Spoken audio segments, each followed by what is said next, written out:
জ্যৈষ্ঠ মাসের কৃষ্ণপক্ষের দ্বাদশী তিথি, চান্দ্র মাস অনুসারে জ্যৈষ্ঠ মাস পড়ে গেছে, তাই কৃষ্ণপক্ষের দ্বাদশী তিথি।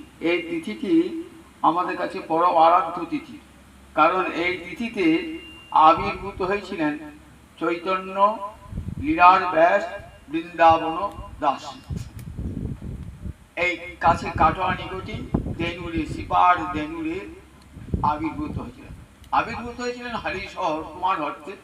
এখানে তার সিপারটা ছিল, তাই দেনুরবাসী বৃন্দাবন দাস ইনি ছিলেন শিবাসের ভ্রাতুষ্পুত্রী নারায়ণীর সন্তান।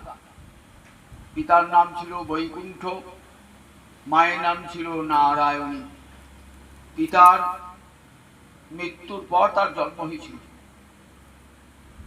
যখন গর্ভে ছিল তখনই পিতার মৃত্যু হয়ে গিয়েছিল।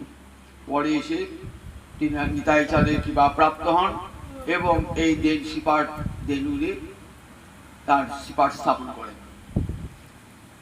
মন্তেশ্বরের কাছে দেনুর বলে একটি জায়গা আছে, দেনুরবাসী বৃন্দাবন।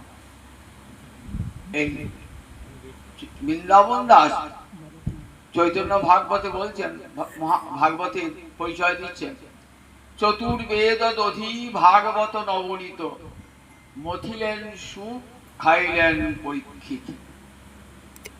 চারিটি বেদ হলো দধি মানে দুধের সমান।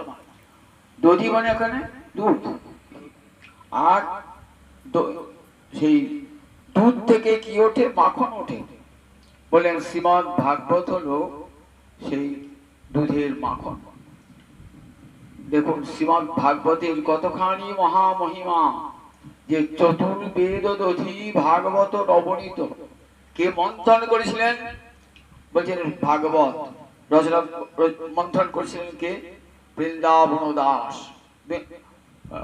কৃষ্ণের বেদব্যাস, মহর্ষি কৃষ্ণদ্বৈপায়নের বেদব্যাস।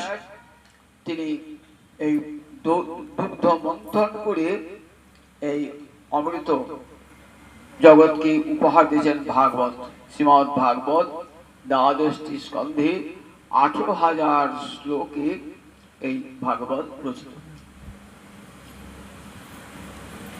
শ্রীমদ ভাগবতকে বলা হয়েছে যে নিগম কল্পতরর গলিতং ফলং